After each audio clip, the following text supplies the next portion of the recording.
미래 전장 환경 변화에 발맞춰 기술 집약군으로 전환해가는 우리 군. 병력 자원 감소, 병 복무 기간 단축 추세에 따라 군 간부 확보를 위한 부사관 인력 양성 필수입니다. 최대 4년까지 본인 희망에 따라 복무하는 임기제 부사관 제도 전격 소개합니다. 달라진 임기제 부사관 제도를 알아보고 산악군 기술 전문 인력 협력 육성에 나선 우리 군을 들여다보겠습니다. 국방에 대한 모든 것 국방 포커스.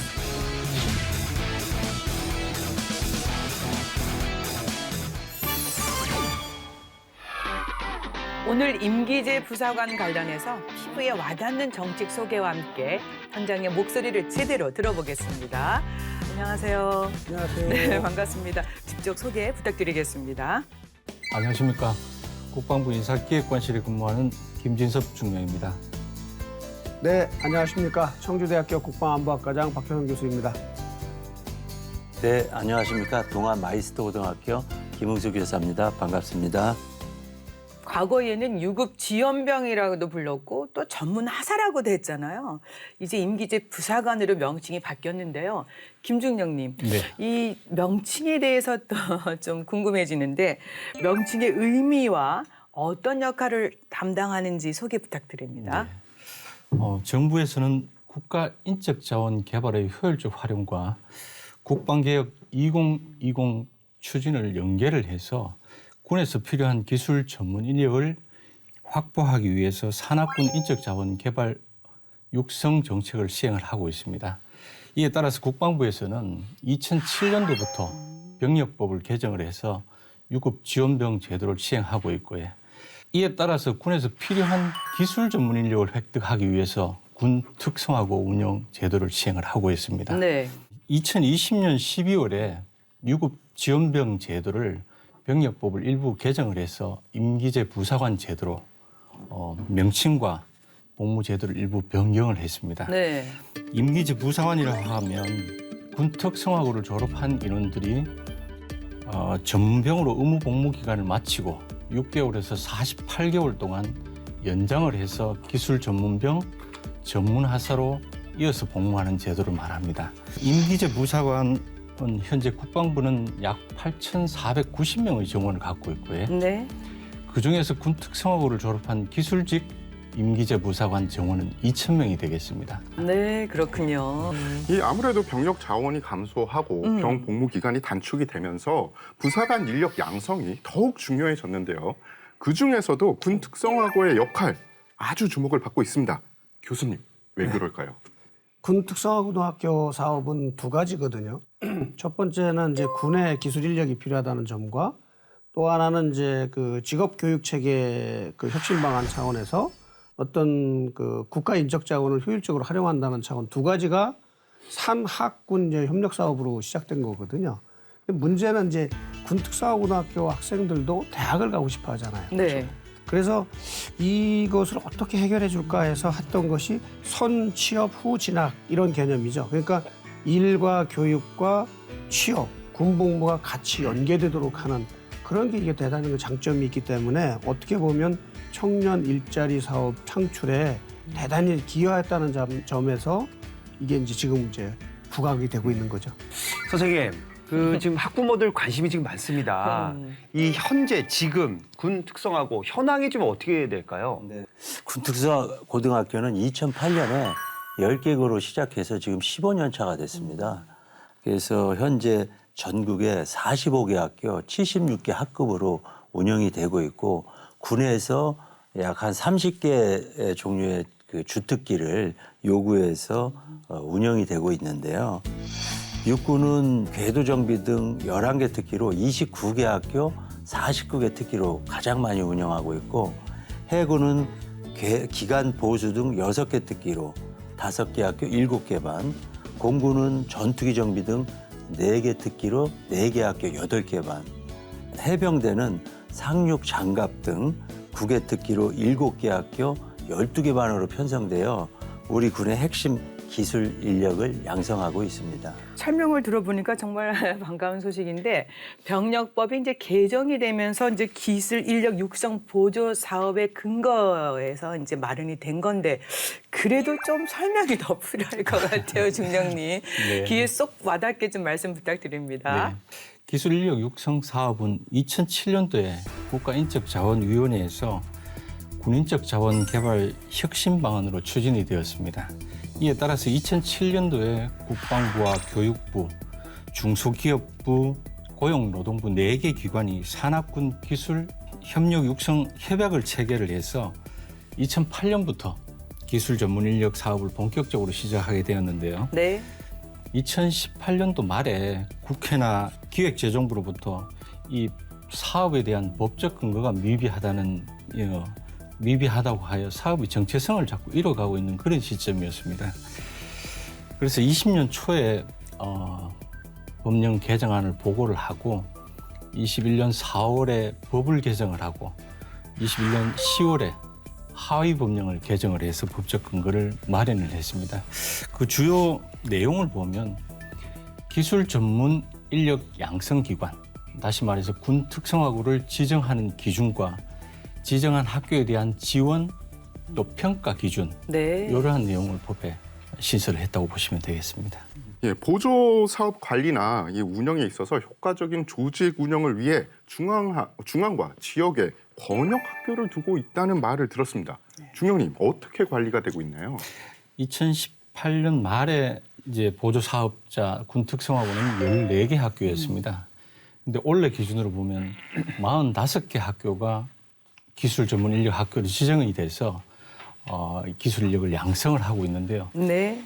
이렇게 사업이 19년, 20년, 21년 이렇게 확대가 되다 보니까 비대화되다 보니까 국방부에서 이 업무를 총괄을 하는데 상당히 업무의 포화 상태에 빠져 있는 그런 상태가 돼서 45개 학교를 17개 시도군에 있는 학교를 다 지역으로 나누어서 8개 지역으로 나누었고요.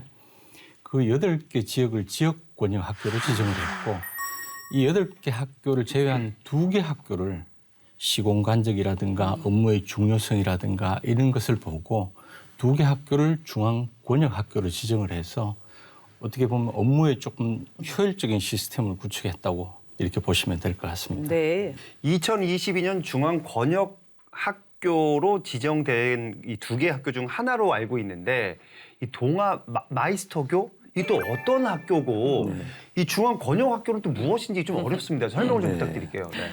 동아 마이스터 고등학교는 4차 산업혁명을 선도하는 창의적이고 바른 인성을 갖춘 글로벌 기술 인재의 요람으로 1978년 대전 동아공업고등학교로 개교를 하였습니다. 그래서 18,000여 명의 우수한 기술 인재를 배출해서 국가 발전에 크게 이바지하고 있는데요. 학교장을 중심으로 전 교직원이 똘똘 뭉쳐서 취업률 97%라는 또 오픈 취업률을 달성해서 국가대표 마이스터로 지금 자리매김하고 있습니다. 네. 중앙권역학교의 역할은 군특성화 보조사업 전반에 걸친 그 안내 및 지도와 교과서 및 교보제 개발, 또 군특성화고가 전체가 운영하는 홈페이지가 있습니다. 그것도 관리하고 있고 학교 간 발생되는 예산 조정 업무라든가 각종 세미나 및 협의회, 공통 분모에 대한 업무를 수행하고 있습니다. 군특성화 고등학교가 날로 지금 방대해지고 있는데 네. 중앙권역학교의 책임 있는 역할이 그 어느 때보다 중요하다고 생각해서 혼신의 노력을 다하고 있습니다. 네, 취업률이 상당히 높습니다. 네. 네, 설명 들어보니까 기술 인력 육성 보조 사업자로 선정이 되면 또 학생들 교육을 위해서 무슨 이렇게 지도 같은 게 필요할 것 같은데 이런 부분은 어떻습니까, 교수님? 근본적으로는 지금 말씀해 주신 대로 학생 지도를 위해서 특성화고등학교에서는 결국은 학업이라는 것이 기본적인 학업에다가 군 평가하고 특기하고 상호 연계돼야 되거든요. 이게 제일 네. 중요하죠. 이 연관된 교육이 이루어져야 되는 것이 가장 중요하고요. 그래야 결국은 군 기술 특기병이나 그 전문 부사관으로 될 수 있는 거예요. 기술과 그러니까 지식과 기술이 조화가 돼야 된다. 그렇다면은 결국은 학교에서는 교육부라든지 지금 지정된 보조사업자 학교가 그 주관이 돼서 실습하고 장비 이런 건 또 어떻게 돼야 되냐면 군에서도 지원해 줘야 되잖아요. 군 네. 장비를 운용해야 될 거니까. 그래서 이 가교적인 역할이 중요하다. 저는 이렇게 보고 있고요. 그래야만이 타 출신 기술과 지식 출신보다도 기술과 지식이 이제 더 축적된 그 요소가 그래 높아져야 경쟁력 있는 그런 그 간부나 인력으로 더 나을 수 있는 거라고 볼 수 있습니다. 네. 또 사업에 대한 또 효과를 극대화시키기 위해서 많은 노력이 필요해요. 그래서 이제 설명해 주신 대로 권역별로 이제 협의회를 실시하는 등 다양한 노력이 이루어지고 있지 않습니까? 네. 두 밖에 또 어떤 노력을 하고 계시는지요? 그 임기제 부사관 전문 인력 양성 기관으로 신규 지정이 되면 이 군의 특수성 때문에 일반 교원들이 그 교육 준비를 하는데 상당히 어려움이 많습니다. 왜냐하면 군에 대한 낯설은 용어에서부터 또 군 관련 교보제를 집필해야 되고 또 그거에 따른 실습 기자재를 확보하는 등 이게 제한 사항이 꽤 많이 있습니다. 네. 그래서 최근에 국방부에서 내비게이션 형태의 그 운영 실무서를 이렇게 만들어 주셨습니다. 그래서 이제 누구나 이 안내서만 잘 활용하면 문제가 없도록 이제 체계화했다는 거죠. 네. 예, 그래서 신규 학교에서는 사업 추진 계획을 이제 작성하고 국방부에서는 그에 따른 유사 특기가 있는 학교에 대해서 멘토 학교를 지정해 줌으로써 맞춤식 교육을 지원하고 있습니다. 아우, 그렇군요. 예, 선생님 말씀을 들으니까 몇 가지 궁금한 점이 생겼습니다. 중령님, 일단 어떤 학생들이 군 특성화반 학생으로 선발이 되고 또 어떤 교육이 이루어지는지 네. 궁금합니다. 군에 대한 장기 복무를 갖고 있는 학생들이 대부분 지원한다고 보시면 되고요. 학생 선발은 각 학교별로 2학년 2학기 때, 그러니까 10월 달에서 통상 12월에 군 병원을 지원을 받아서 신체 검사를 하고요. 네. 학교 자체적으로 인성 검사를 하고 면접을 하고 담임 교사의 추천을 받고 이렇게 해서 우수 학생을 선발하게 되겠습니다. 그 교육 내용을 보면 전과 교육은 군 리더십도 포함되지만 자기가 군에서 받는 주특기, 군사 주특기에 관한 교육이 대부분이라고 보시면 되겠습니다. 우리 그 선생님이 실제 현장에서 교육을 하고 계시잖아요. 정말 솔직하게 좀 얘기해 주시면 좋을 것 같습니다. 우수 학생이 나오고 있습니까? 아니면 뭐 교육 성과 어떤지 진짜 솔직하게. 네. 네, 뭐 학교별로 편차는 많은데요. 네네. 저희 학교 같은 경우를 말씀을 드리겠습니다. 이 자질과 능력이 우수한 학생을 안정적으로 확보하기 위해서는 중학교 3학년을 대상으로 모집 활동을 잘 해야 됩니다. 그래서 임기제 부사관으로 또 자격 조건을 갖춘 그런 학생은 군특성화 보조 사업에 성패를 좌우합니다. 그래서 학교에서는 이러한 신입생 홍보 활동을 연간 계획에 반영하여 체계적으로 추진하고 있고요. 또 저희 학교 실제 추세를 보더라도 저희가 3개 학과를 운영하고 있고 네. 그 속에 2개 학과가 군특성화반을 운영하고 있습니다. 그런데 신입생 전형 결과 그 2개 학급에서 군특성화반 학생이 전체 수석을 차지했습니다. 이런 정도로 경쟁률과 네. 학업 성적이 점차 발전하고 있는 것이 사실입니다. 그런데 이제 이런 교육들이 정말 제대로 심도 있게 진행이 되고 있는지 국방부 입장에서 중령님 말씀 부탁드리겠습니다. 네. 주당 12시간 이상 교육을 군 기술 교육을 하고 있습니다. 그것을 1년간 교육을 하는데요. 주특기 관련해서는 학교에서는 대부분 뭐 이론 교육, 일부 실습 교육 이렇게 실시를 하고 있지만 반기 1회 군 위탁 병과 학교에 들어가서 완전 실습 위주의 체험식 훈련을 하고 뭐 하다 보니까 거기서 주특기 교육이 완성이 된다 이렇게 보시면 될 것 같습니다. 전 학교가 공통적으로 해야 되는 과목에 대해서 전문교사 선생님 2분이 45개 학교를 순회를 하면서 교육을 하고 있는데요. 그 대표적인 게 이제 부사관의 길, 그다음에 충효의 교육, 군대 예절, 그리고 생산적 복무 가치, 국방부에서 필요한 과목을 3가지를 지정을 해서 공통적으로 교육하고 있다 이렇게 보시면 될 것 같습니다. 네. 저는 중령님 말씀 중에 특히 이 주특기 교육을 완성시켜주는 군 위탁 실습 교육. 이게 눈에 띄는데요. 교수님, 각 군과 해병대에서 잘 통제하에 실시하고 있겠죠? 그렇죠. 이게 군 특성화고등학교의 그 중요한 점은 뭐냐면 사실 첨단 장비를 즉각 활용할 수 있는 능력을 가져야 되는 게 중요하잖아요. 그럼 첨단 장비라는 거는 기존의 것이 계속 발전하고 있단 말이죠. 발전한 건 어디서 갖고 있느냐? 군에서 현재 갖고 있어요. 근데 그 교육을 실제 각군 병과학교에서 하고 있거든요. 근데 지금 뭐 1 내지 2주간 주로 이제 실시한다. 또 지금 체계적으로 교육 시스템은 갖춰져 있는데 그럼에도 불구하고 설문을 해보면 병과학교 실습이 부족합니다. 이런 얘기를 많이 해요. 그래서 그만큼 군이 딱 실무 교육이 중요한 것은 자기가 가서 곧바로 전차를 운용해야 되고 장비를 그냥 운용해야 되기 때문에 향후 저는 이런 생각을 가져요. 일반 사회하고도 연계할 필요가 있다. 지금 전문대학에서 이루어지고 있는 그 NCS하고 직무체계가 연계돼야 되거든요. 이것이 결국은 어떻게 되냐면 직업 기초능력하고도 연계되지만 향후 이게 이제 그 취업하고도 연계되고 또 이게 자기의 경쟁력 강화에도 중요하기 때문에 그렇게 조금 더 발전시켜 나가야 된다 이렇게 보고 있습니다. 네. 이 교육이 잘 이루어지려면 예산 지원 중요하거든요. 그렇죠. 중령님, 2022년 양성 인원 어느 정도이고 이에 따라서 예산 지원 이게 잘 좀 뭐 집행되고 있는지 궁금합니다. 예. 네. 올해 예산이 총 86억 원입니다. 요 중기계 5개년을 보면 한 430억 정도가 기술력 양성에 쓰여진다고 이렇게 편성이 돼 있다고 보시면 될 것 같고요.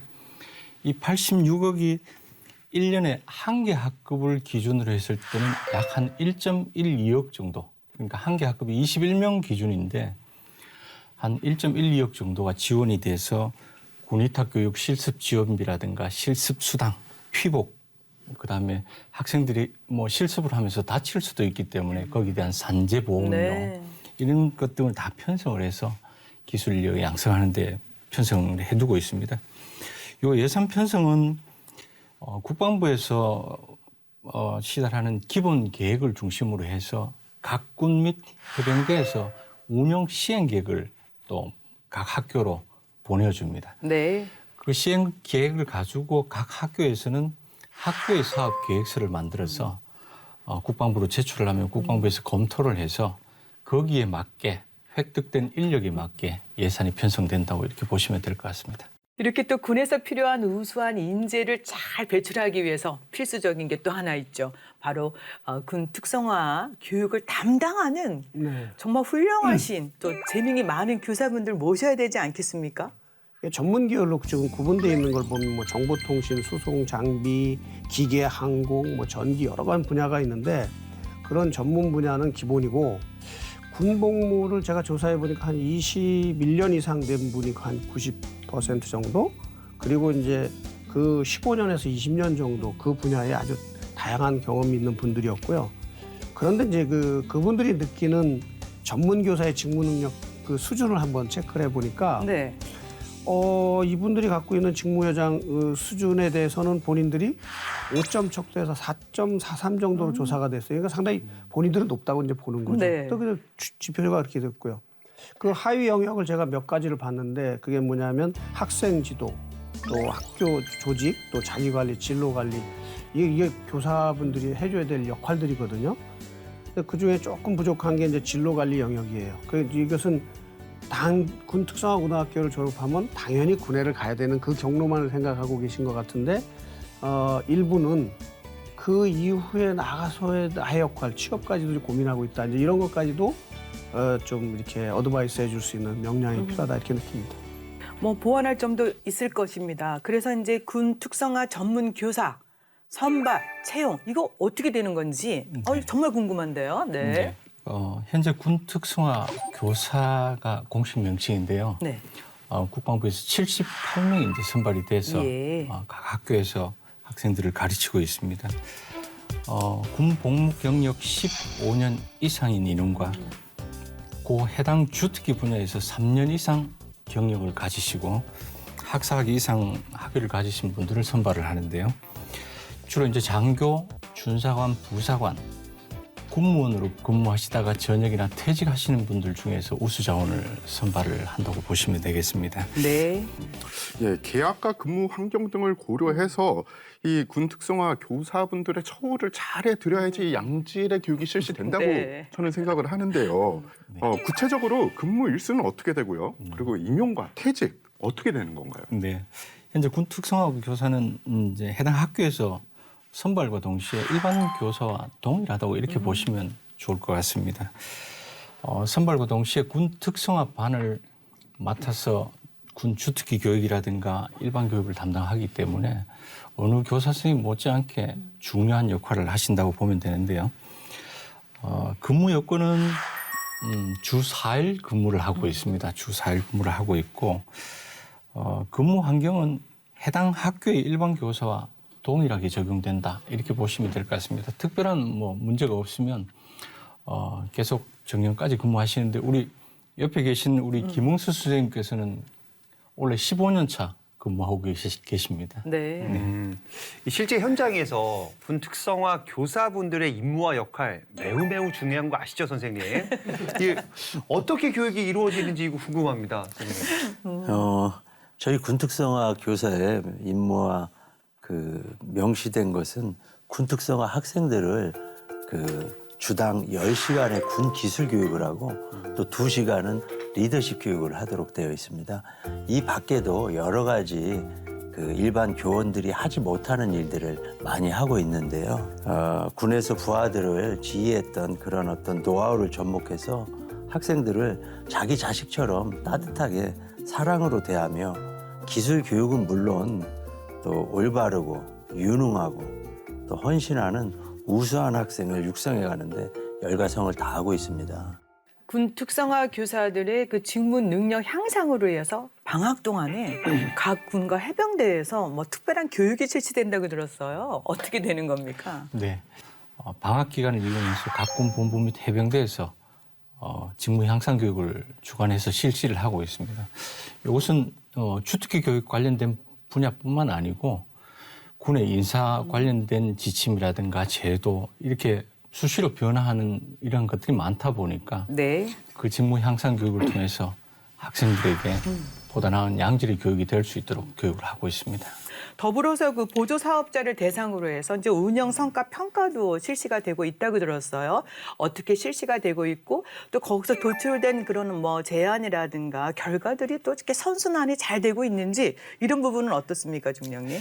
2008년 사업을 시작하고 뭐 지금까지 매년 단위로 운영 성과 평가를 실시를 한다고 보시면 될 것 같습니다. 이 운영 성과 평가가 끝나고 나면 부처 간에 협업을 해야 될 사항이라든가 아니면 학교와 협업을 해야 될 사항이라든가 또 국방부 자체적으로 각군 본부 및 해병대에서 제도적으로 보완을 해야 될 사항들이라든가 이런 것을 확인하고 시정을 하고 있는 그런 상태로 보시면 되고요. 운영 성과 평가를 21년을 기준으로 해서 법령에 명시화를 해서 법제화시켰습니다. 평가 기준을. 네. 그전에는 평가 요소들이 조금 변동이 있다 보니까 사업을 하는 학교에서도 조금 어려움이 있어서 이제는 아예 법령에 명시화를 해서 법제화를 했고요. 처음으로 이제 외주 전문 평가 기관을 통해서 평가를 하다 보니까 학교에서 국방부를 바라보는 시각, 또 일반 외부에서 국방부를 바라보는 시각, 신뢰성이 더 구축됐다고 이렇게 보시면 될 것 같습니다. 네, 그렇군요. 잘할 수 있도록 도와줘야죠. 그렇습니다. 네. 예, 이 경쟁이 치열할 것 같은데요. 예, 무엇보다도 평가가 엄정해야겠다라는 생각이 듭니다. 운영 성과 평가 결과를 기초로 해서 심의를 해 보조 사업자를 재선정한다 이렇게 판단이 되는데 이런 일련의 평가 관리 교수님 어떻게 생각을 하십니까? 군 특성화 사업, 그 교동학교 사업의 예산 집행, 또 성과 관리, 이 체계 구축은 대단히 중요하죠. 이걸 법적으로 만들었다는 건 아주 잘하신 정책이라고 보고요. 이 제도가 지속적으로 발전하려면 피드백이 돼야 되는 거거든요. 그렇기 때문에 제가 봤을 때는 이게 엄정한 평가, 또 그거에 따라서 정기적인 어떤 운영을 지속적으로 판단해 나가는 거. 그럼 결국에서 거기서 이제 문제점도 노출되고 또 발전 방향에서 예산이라든지 제도적인 거 보완할 수 있는 그런 요소가 발견되기 때문에 아주 잘한 제도다 이렇게 보고 있습니다. 네. 네. 이 동아 마이스터교 우리 선생님이 이 자리에 나온 거 보니까 작년에 점수 많이 받은 거 맞죠? 그래서 나오신 거죠, 선생님? 그 상위 30%에 드렸을 것 같아요. 네. 저희 학교뿐만 아니라 모든 학교들이 국방부의 그 평가 기준에 부합되도록 다 같이 항상 최선을 다하고 있습니다. 그래서 학교장님과 전 교직원이 한마음 한뜻이 돼서 군특성화 운영에 힘을 보태고 있고 대응 투자 또한 아낌없이 지원을 해주고 있어 시너지 효과를 더해가고 있습니다. 운영 성과를 받는 입장에서 생각해 보면 지금은 평가 체계가 명확하고 구체적으로 개량화돼 있어서 학교 여건에 맞게 조금만 노력하면 누구나 우수 학교로 평가받을 수 있는 그런 구조입니다. 다만 아쉬운 것은 학령 인구가 계속 감소되기 때문에 일부 지역의 학교들이 어려움이 좀 있습니다. 네. 그것은 산하권이 좀 머리를 맞대서 대책을 좀 강구해 나갔으면 좋겠습니다. 네. 네. 임기재 부사관 전문 인력 양성 이것도 들여다봐야겠죠. 알아두면 똑똑해지는 신기한 국방 지식 그것이 알고 싶은 지식 포커스. 안녕하십니까. 다이어트 지식 포커스. 오늘의 포커스는 병력 자원 감소에 따라 더욱 중요해진 부사관 인력 양성. 그중에서도 군에서 필요로 하는 기술 전문 인력을 양성하는 군 특성화고의 역할이 주목받고 있는데요. 졸업과 동시에 군 복무와 취업을 동시에 해결할 수 있다는 군 특성화고. 그 선발 과정과 교육 내용 다이어트 지식 포커스에서 알아봤습니다. 함께 보실까요? 출발!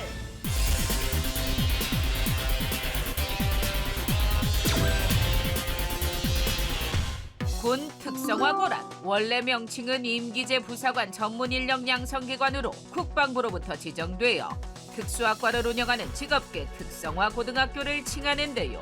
지난 2008년 10개 학교로 시작해 현재 직업계 특성화고 등 학교로 운영되는 항공고, 자동차고, 마이스터고, 하이텍고 등 전국 45개 학교 76학급으로 군 주특기 30종의 과정으로 운영하여 우리 군의 핵심 기술 전문 인력을 양성하고 있습니다. 그렇다면 군 특성화고의 최대 장점은 뭘까요? 요즘 같은 취업난에 안정적인 직장을 원하는 학생들은 주목! 졸업과 동시에 기술 직위 전문 특기병으로 입대해 의무 복무를 마친 뒤 원할 경우 관련 기술 전문 직위 임기재 부사관으로 임관. 최소 6개월에서 최대 4년까지 꼬박꼬박 봉급을 받으며 더 복무할 수 있으며 아울러 선취업 후진학의 교육 사업으로 연계되어 복무간에도 대학에 진학하여 교육할 수 있는 연계사업 EMU 학위과정도 운영되고 있는데요. 지원자에게는 안정성을, 군에선 복무기간 연장을 통해 기술 전문 인력을 안정적으로 확보할 수 있습니다. 2021년 국방부에서는 외주 전문기관 용역을 통한 설문 결과에 따르면 군 특성화반에 지원하는 학생들 중 87.1%가 향후 군 장기복무 부사관을 희망, 즉 대부분이 군 장기복무를 꿈꾸며 군 특성화반에 지원했다는 걸 알 수 있는데요. 그래서 특성화고 학생 언제 어떤 과정을 거쳐 선발되냐고요? 군 특성화고 선발 시기는 보통 학교별로 2학년 2학기인 10월에서 12월 사이인데요. 군 야전병원에서 신체검사와 군 특성화고 고등학교에서 인성검사, 면접, 담임교사의 추천 등을 통해 우수 자원을 뽑습니다. 다음으로 군 특성화고에 들어갈 경우 어떤 교과목을 배우게 되는지 알아봤는데요. 먼저 군 기술 관련 교육을 3학년 1년 교과 과정 중에 편성. 정규 교육 과목으로는 군사 주특기 관련 기술 교육과 일반 군사 교육으로 구분하는데요. 주특기 기술 교육은 학교에서 이론과 실습을 교육. 주당 10시간 이상 실시하며 정규 평가를 가집니다. 이 밖에도 군 위탁 실습 교육을 반기 단위로 1회 1주씩 실시. 해당 주특기 군 병과 학교나 부대에 입소해 실습 교육을 받는 것은 물론 군 특성화고는 주특기 관련 기관과의 업무 협약 등을 통해 교육의 질을 높이고 있습니다. 어떤가요? 강한 군, 스마트한 군, 과학화된 군, 미래 첨단 정예 기술군을 이끌어갈 다양한 인재를 향해 문을 활짝 열고 있는 임기재 부사관 전문 인력 양성기관 군 특성화고. 전역 후 반드시 취업에 성공한다는 공식이 정착되어 가고 있는 만큼 막막한 미래로 고민 중인 학생이라면 꿈을 갖고 도전해보세요. 파이팅! 코로나19 상황에서 최근 군 내 임기재 부사관 지망이 늘었다고 들었습니다. 이게 어느 정도이고 또 취업 시장이 좀 얼어붙은 것도 크게 작용하지 않았을까 싶은데 어떻습니까, 중령님? 네. 보조 사업자, 다시 말해서 임기재 부사관 전문 인력 양성기관 학교를 14개에서 45개로 확대 지정하는 그 과정을 잠깐 살펴보면요. 20년도에 12개 학교를 선발을 할 때 114개 학교가 지원을 해서 학교 선발 경쟁률이 10대 1이었습니다. 오. 21년에 8개 학교를 선발할 때는 47개 직업계 특성화 고등학교가 지원을 해서 11대 1의 경쟁률을 보였습니다. 학생들이 뭐 군 복무도 해야 되고 취업도 해야 되고 이 여러 가지 상황을 고려를 하다 보니까 이 군 특성화고에 대한 뭐 어떤 열망이랄까 그것으로 인해서 취업 제고에 한 몫을 하지 않았나 이렇게 보고 있고요. 네. 교육부 연구 영역서를 보면 국방부하고 유사하게 사업을 하는 정부 부처가 9개 부처가 있습니다. 뭐 소방청, 국토부, 중기부 뭐 이렇게 해서 9개 부처가 있는데 정부 부처 연계형 직업계고 사업의 성과 관리 및 발전 방안 보고서 여기에 만족도 인식 조사 결과인데요. 그중에서 국방부 군 특성화고 사업이 모든 영역에서 가장 우수한 정부 부처 연계형 사업으로 평가가 되었습니다. 네. 뭐 그것만 보셔도 뭐 반증된다고 생각을 합니다. 그래서인가요? 네. 요즘 이 임기제 부사관이 되기 위한 꿀팁, 이 꿀팁이 아주 관심이 많다고 합니다. 교수님, 임기제 부사관 도대체 매력이 어떤 게 있습니까? 일단 병 복무를 만족시킬 수가 이수할 수가 있고 그거에 이제 나아가서 이제 노동 시장으로 진입할 수 있는 안정전 직업하고 문제가 되는 거죠. 그래서 민간의 어떤 일자리하고 비교했을 때도 군인 간부들의 직업의 선호도가 과거보다는 이제 점점 좋아지고 있다. 특히 부사관들의 그 직업 선호도가 좋아지고 있거든요. 그래서 임기제 부사관은 이제 군 차원에서 어떤 군 생활의 그 경험, 전문성을 가진 우수 자원을 획득한다는 차원에서도 아주 좋은 것이고 개인적으로는 제가 봤을 때는 군의 어떤 복무 기간도 채워지면서 장기로 진입할 수 있는 징검다리 역할을 하고 있기 때문에 인기가 좋은 것 같습니다. 이 임기제 부사관 이 복무하려는 지원자들이 가장 궁금해하는 거 제가 물어보겠습니다, 중경님. 봉급이거든요, 봉급. 자, 좀 인상 좀 됐습니까? 어떻습니까? 근데 저도 매우 중요하다고 공감합니다. 네. 부사관 봉급 체계는 2019년 1월 1일부로 부사관 공통으로 적용하도록 통일이 됐습니다. 봉급 체계가 일원화되었는데요. 다시 말해서 임기제 부사관이든 단기 부사관이든 장기 부사관이든 이런 것 관계없이 계급과 호봉수에 따라서 봉급이 동일하다. 이렇게 보시면 될 것 같고요. 단 임기제 부사관들 경우에는 전문병으로 복무를 하다 보니까 그 복무 기간에 대한 호봉이 인정이 돼서 다른 부사관들에 비해서 1, 2호봉 정도가 높다고 보시면 될 것 같습니다. 네. 22년 뭐 봉급 인상액은 뭐 다 아시겠지만 공무원 인상액하고 똑같이 본봉이 1.4% 되겠습니다. 네, 김 선생님. 학교에서 이렇게 제자들 볼 때 이제 전문병을 거쳐서 원하는 경우에 이제 임기제 부사관으로 이제 복무하게 되잖아요.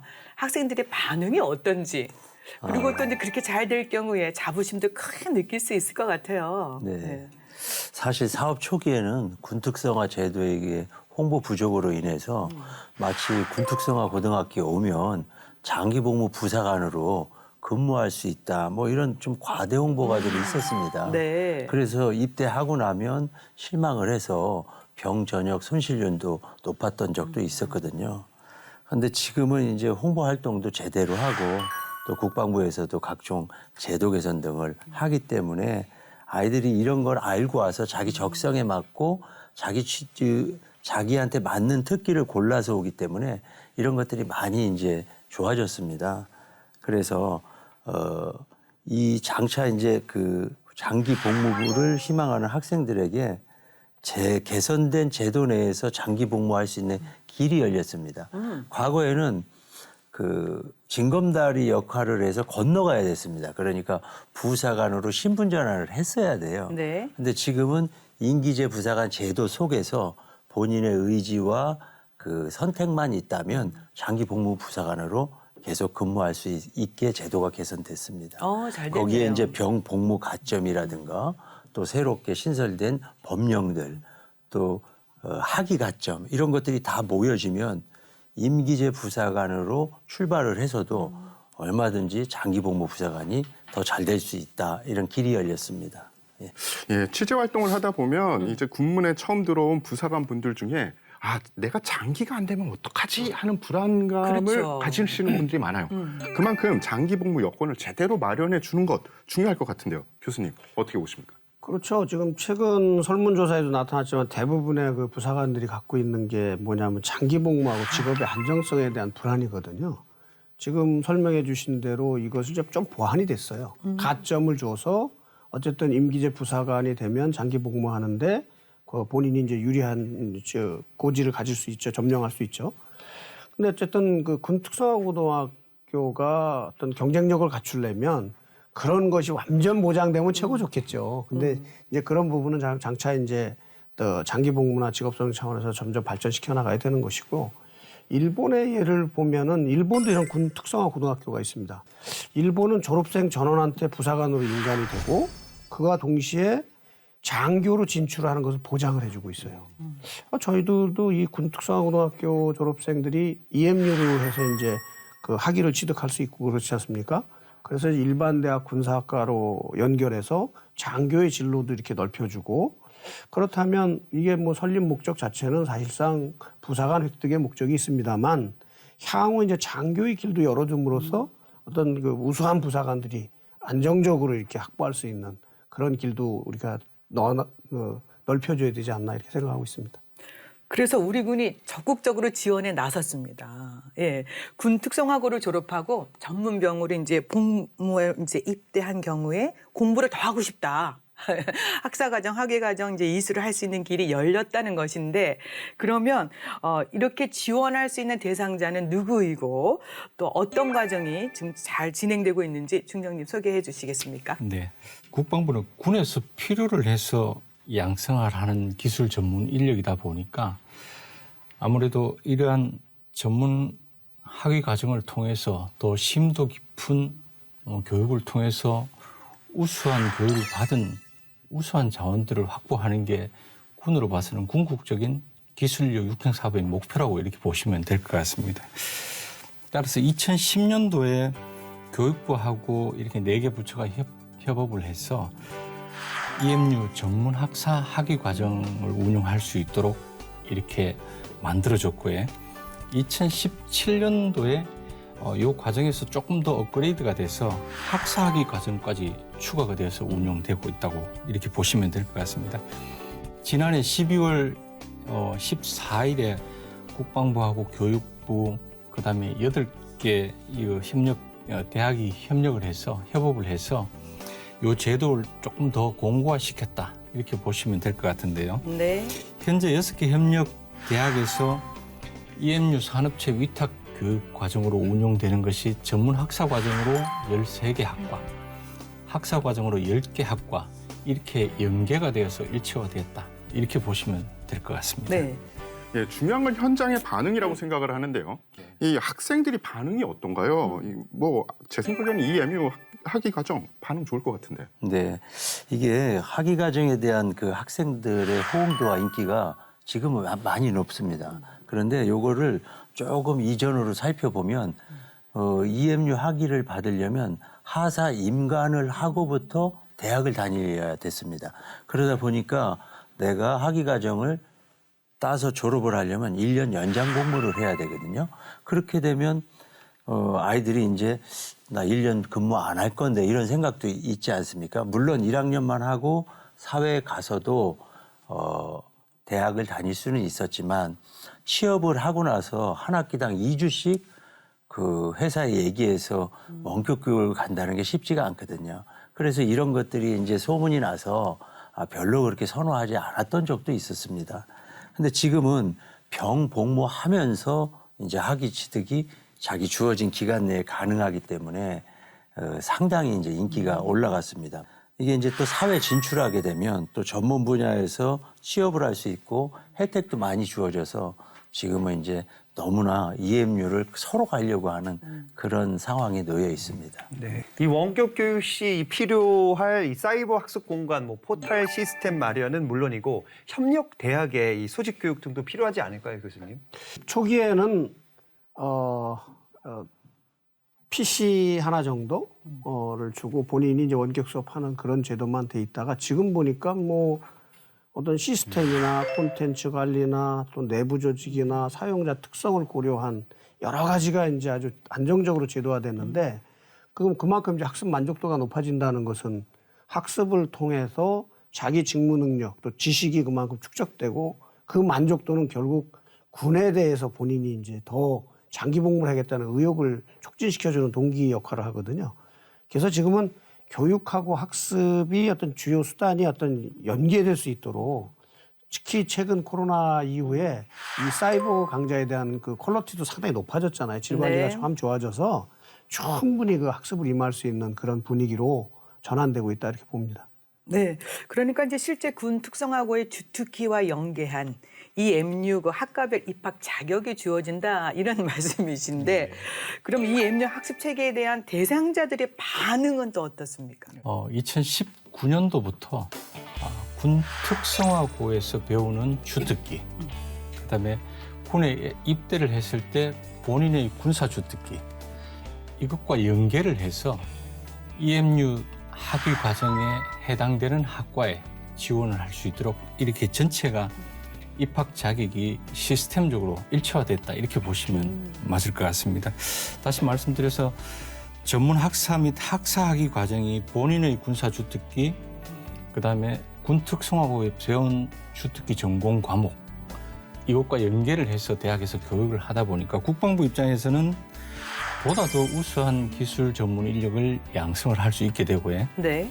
개인의 입장에서 보면 고등학교 3년을 포함해서 뭐 이렇게 임기제 부사관 기간을 다 만료를 한다면 약 한 8년 동안 자기 분야의 경험도 축적을 하면서 교육을 받고 이렇게 우수한 자원으로 뭐 나중에 전역을 한다고 해도 네. 어디에 가서든지 충분히 뭐 이렇게 보장이 된다고 이렇게 볼 수 있겠습니다. 예, 근데 중령님 원격 교육을 제대로 하려면 뭐 시설도 필요하고 학습 자료, 교육 자료를 계속 업데이트를 해야 될 것 같은데 이 관리 어떻게 이루어지겠나요?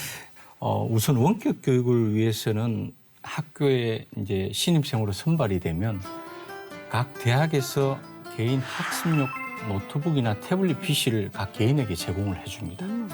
그리고 해당 부대에서는 기본 독신 숙소에 교육을 할 수 있는 인터넷 설비가 다 완료가 돼 있는 그런 모습이고요.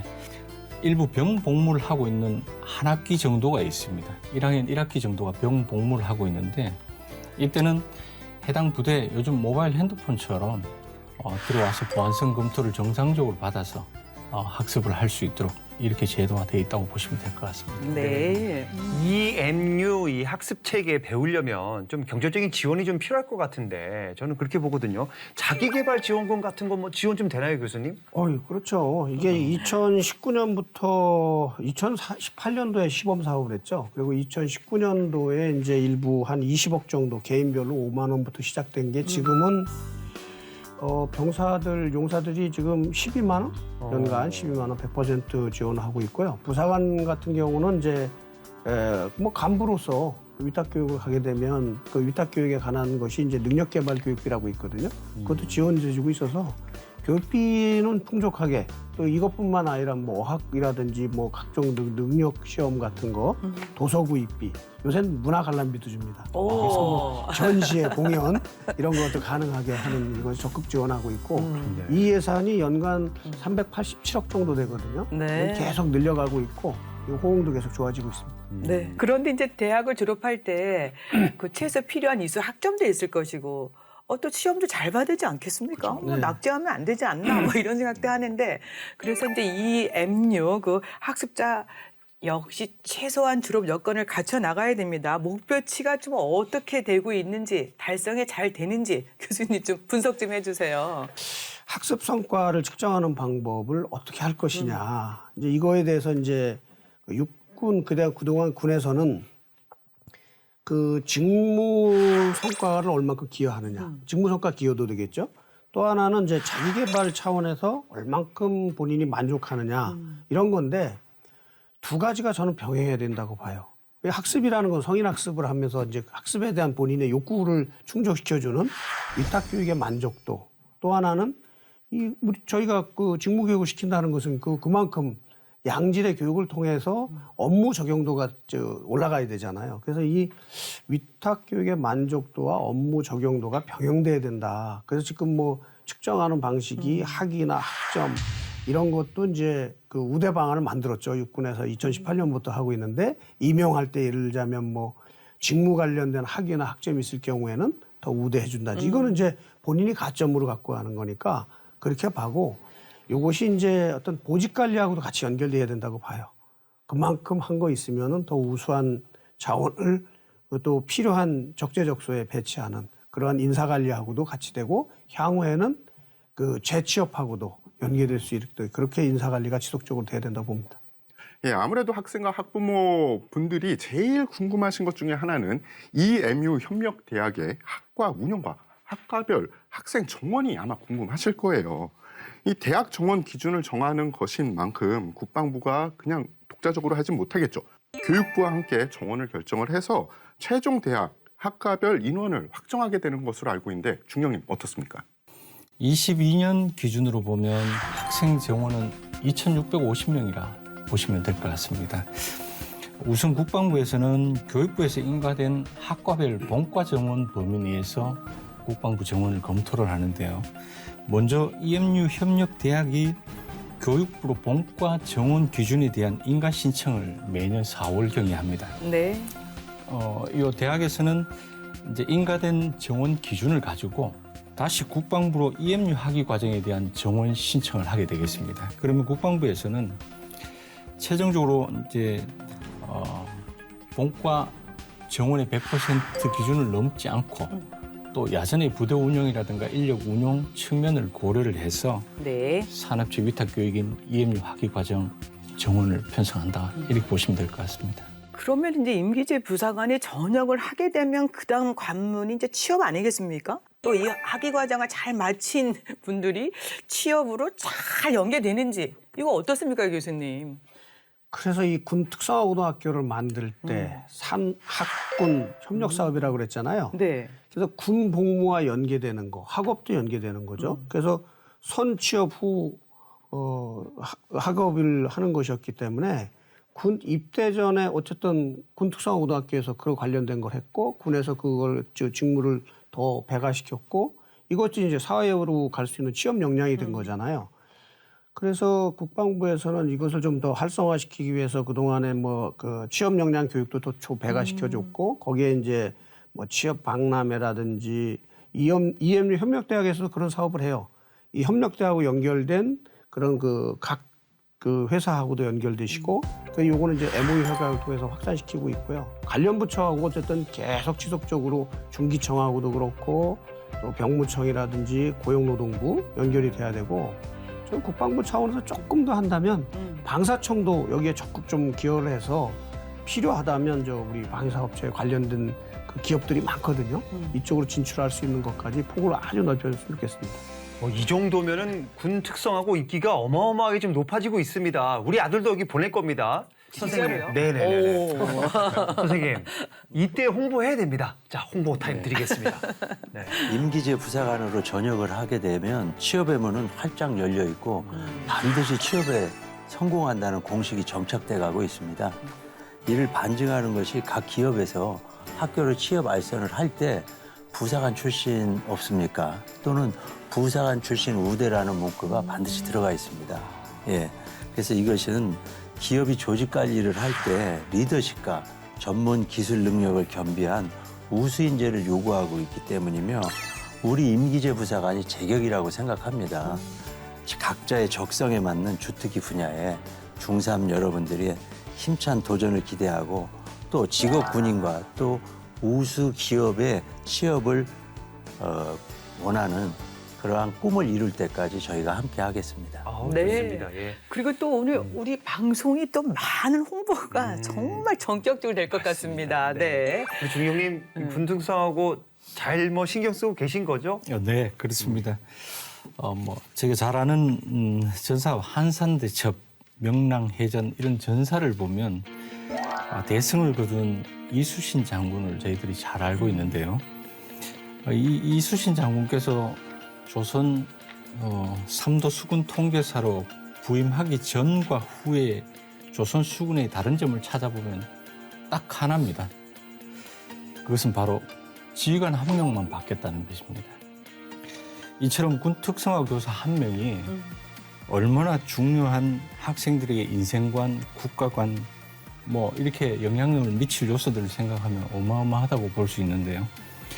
국방부에서 생각하는 기술인력 육성 사업의 핵심은 바로 우수한 군 특성화 교사 한 명을 선발하는 데 두고 있습니다. 네. 그래서 이러한 분들이 선발됨으로 인해서 기술 전문 인력 양성 교육에 매진할 수 있도록 각종 제도적 뒷받침이라든가 미비점을 지속적으로 보완해 나갈 것입니다.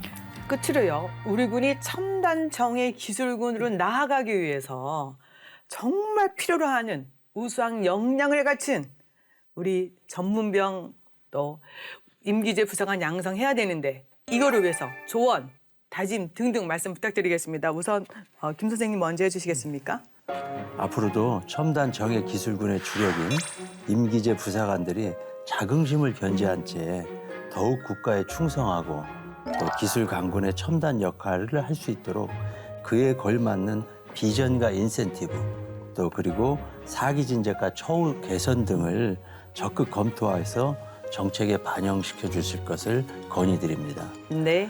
지금 발전된 것 중에서 특히 그 일부 학생들이 안정적인 직업, 장기를 원하고 있잖아요. 네. 이제 요거가 이제 제대로 이제 정착이 될 수 있도록만 해준다면, 즉 학생들한테 명확한 비전, 목표 의식을 가지고 사회적 지위나 어떤 고용의 안정성에 될 수 있는 그런 제도로 정착될 수 있는 그런 경력 개발의 경로가 좀 더 이제 보완 발전되면 최고의 어떤 사업이 되겠다 이렇게 확신합니다. 네. 김경님 마무리 말씀 부탁드립니다. 네. 학생들이 보다 양질의 교육을 받을 수 있도록 국방부가 지속적으로 노력을 해왔다고 볼 수 있는데요. 앞으로도 4차 산업 관련된 주특기를 개발하고 지속적으로 발전시켜 나갈 것을 약속을 드리겠습니다. 네. 청년드림, 국군드림, 꿈이 있는 자 국방부에서 그 꿈을 이루어드리겠습니다. 네. 이렇게 4차 산업혁명 시대, 또 저출산 시대 아니겠습니까?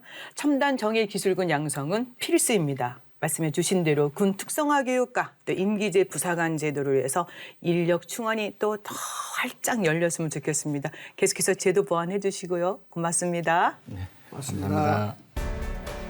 4차 산업혁명 시대 나날이 변화하는 첨단 미래전의 양성을 고려할 때 숙련된 기술 인력의 확보 무엇보다 시급합니다. 임기제 부사관 전문 인력 양성으로 기술 집약군으로 만들어가는 우리 군의 노력에 국민 여러분의 많은 관심 부탁드리겠습니다. 국방에 대한 모든 것 국방 포커스 오늘 여기까지입니다. 저희는 다음 시간에 다시 찾아뵙겠습니다. 감사합니다. 감사합니다. 감사합니다.